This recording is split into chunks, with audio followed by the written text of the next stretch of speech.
स्वागत है आपका इंफ्रा गाइड में। हमारे देश के एविएशन सेक्टर को एक और बूस्ट मिलने जा रहा है और दिनांक 25 दिसंबर 2025 से नवी मुंबई इंटरनेशनल एयरपोर्ट से पहली फ्लाइट सेवा शुरू हो चुकी है। अतः इस एयरपोर्ट के ऑपरेशनल हो जाने के कारण वर्तमान में मुंबई के छत्रपति शिवाजी महाराज इंटरनेशनल एयरपोर्ट से पैसेंजर लोड कम होगा। आपको बता दें कि हमारे देश का ओवरऑल एविएशन सेक्टर 10% से भी अधिक CAGR के दर से ग्रो कर रहा है। CAGR का मतलब कंपाउंड एनुअल ग्रोथ रेट, और उम्मीद है कि यह सेक्टर 2030 तक इसी प्रकार डबल डिजिट में ग्रो करेगा। और इसी ग्रोथ को सस्टेन करने के लिए वर्तमान समय में हमारे देश के अनेकों छोटे व बड़े शहरों में नए एयरपोर्ट्स का निर्माण किया जा रहा है। इसके साथ ही पुराने एग्जिस्टिंग एयरपोर्ट्स को भी अपग्रेड किया जा रहा है। हाल में ही गुवाहाटी इंटरनेशनल एयरपोर्ट के नए टर्मिनल बिल्डिंग का निर्माण किया गया और इसके टर्मिनल 2 बिल्डिंग का डिजाइन इंटरनेट पर अभी तक चर्चा का विषय बना हुआ है। आपको बता दें कि वर्ष 2014 में जहां हमारे देश में कुल ऑपरेशनल एयरपोर्ट्स की संख्या 74 थी, वहीं अब 2025 के अंत तक टोटल ऑपरेशनल एयरपोर्ट्स की संख्या बढ़कर 162 हो चुकी है और यह संख्या साल दर साल बढ़ते ही जा रही है। आपको बता दें कि इस वीडियो के बनाए जाने तक हमारे देश में टोटल ऑपरेशनल इंटरनेशनल एयरपोर्ट्स की संख्या 36 तक पहुंच चुकी है। इनमें कुछ लिमिटेड या फिर रिस्ट्रिक्टेड इंटरनेशनल एयरपोर्ट्स भी हैं, जैसे कि गया, लेह इत्यादि एयरपोर्ट्स। और अब 25 दिसंबर 2025 को इसी ऑपरेशनल इंटरनेशनल एयरपोर्ट्स की संख्या में एक और बढ़ोतरी होने जा रही है, जो कि नवी मुंबई इंटरनेशनल एयरपोर्ट होगा। नवी मुंबई इंटरनेशनल एयरपोर्ट का IATA कोड है NMI। आपको बता दें कि 25 दिसंबर 2025 से प्रतिदिन इस नवी मुंबई इंटरनेशनल एयरपोर्ट से 30 फ्लाइट सेवाएं शुरू की जा रही है और धीरे धीरे समय के साथ फ्लाइट की फ्रीक्वेंसी को बढ़ाया जाएगा और फरवरी 2026 आते आते प्रति घंटे 30 फ्लाइट सेवाएं इस एयरपोर्ट द्वारा प्रदान की जाएगी। अतः अभी जितनी फ्लाइट सर्विस एक दिन में चलाई जा रही है, फरवरी 2026 तक उतनी फ्लाइट सेवाएं 1 घंटे में चलाई जाएंगी। आपको बता दें कि मुंबई शहर से नवी मुंबई इंटरनेशनल एयरपोर्ट की कनेक्टिविटी के लिए वर्तमान समय में अटल सेतु मौजूद है। इसके अलावा थाने क्रीक ब्रिज को भी मल्टी लेन्स में अपग्रेड किया जा चुका है।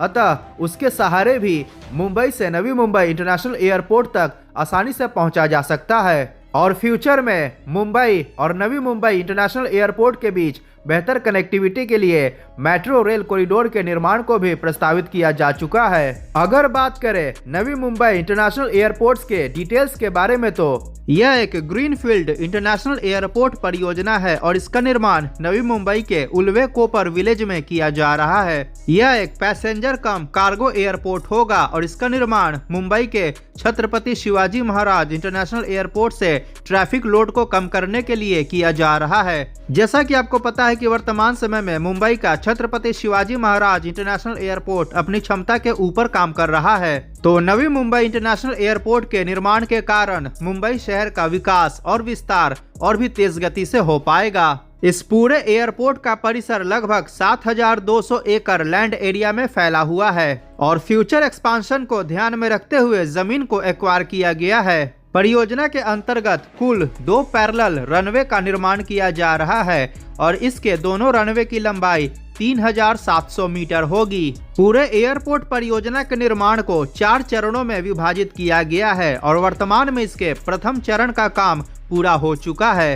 वर्तमान समय में इस परियोजना के फेज 1 के अंतर्गत एक रनवे का निर्माण कार्य पूरा कर लिया गया है। इसके साथ ही terminal building, taxiway, apron, ATC tower, parking area, cargo terminal इत्यादि का भी निर्माण कार्य किया गया है। फेज 1 के निर्माण में लगभग 19,650 करोड़ रुपए खर्च किया गया है। फर्स्ट फेज का निर्माण पूरा हो जाने के बाद अब नवी मुंबई इंटरनेशनल एयरपोर्ट प्रति वर्ष लगभग 20 मिलियन पैसेंजर्स को हैंडल कर पाएगा। नवी मुंबई इंटरनेशनल एयरपोर्ट के निर्माण की आधारशिला प्रधानमंत्री श्री नरेंद्र मोदी द्वारा 18 फरवरी 2018 को रखी गई थी और 8 अक्टूबर 2025 को इस परियोजना के फर्स्ट फेज का उद्घाटन भी प्रधानमंत्री श्री नरेंद्र मोदी द्वारा किया जा चुका है और 25 दिसंबर 2025 से इस एयरपोर्ट से पहली उड़ान सेवा शुरू की जा चुकी है। आपको बता दें कि फिलहाल इस एयरपोर्ट परियोजना के अंतर्गत 1160 हेक्टेयर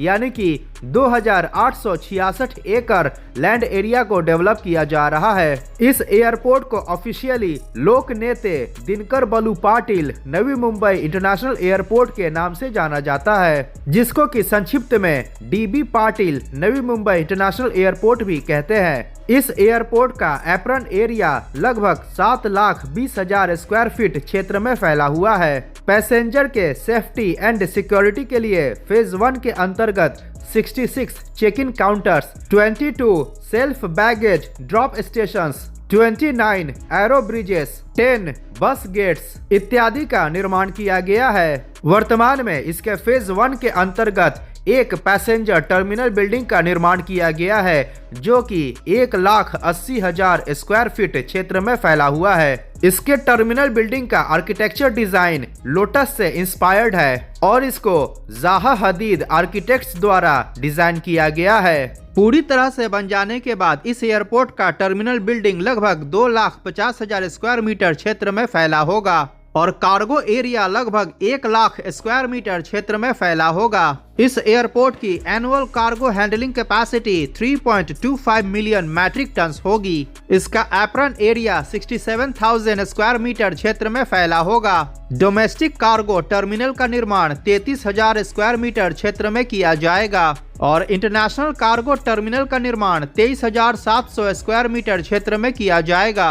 इसके अलावा 1,51,000 स्क्वायर मीटर एरिया में फ्यूल फार्म और 3 कार्गो हैंडलर्स का भी निर्माण किया जाएगा।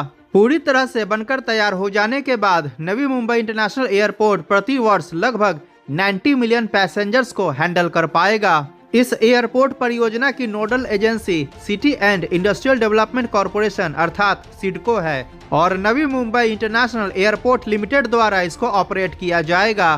पूरे परियोजना के निर्माण में अनुमानित 50,000 करोड़ से अधिक की लागत आएगी और इसका निर्माण Larsen and Toubro construction limited द्वारा किया जा रहा है। अनुमानित है कि इसके सभी चारों फेजेस का निर्माण कार्य 2032 तक पूरा कर लिया जाएगा। आपको बता दें कि Navi Mumbai international airport limited एक पब्लिक प्राइवेट पार्टनरशिप फर्म है, जिसमें 74% stake Adani airports holdings limited के पास है और 26% स्टेक सिडको के पास है। तो ये था नवी मुंबई इंटरनेशनल एयरपोर्ट के बारे में जानकारी। अपने स्क्रीन पर दिख रहे वीडियो पर क्लिक करके 2025 में कंप्लीट किए गए भारत के टॉप 10 परियोजनाओं के बारे में अवश्य जानें। अगर वीडियो पसंद आया हो तो प्लीज़ लाइक करें और चैनल को सब्सक्राइब करना बिल्कुल ना भूलें। मिलते हैं अगली वीडियो में। जय हिंद, वंदे मातरम।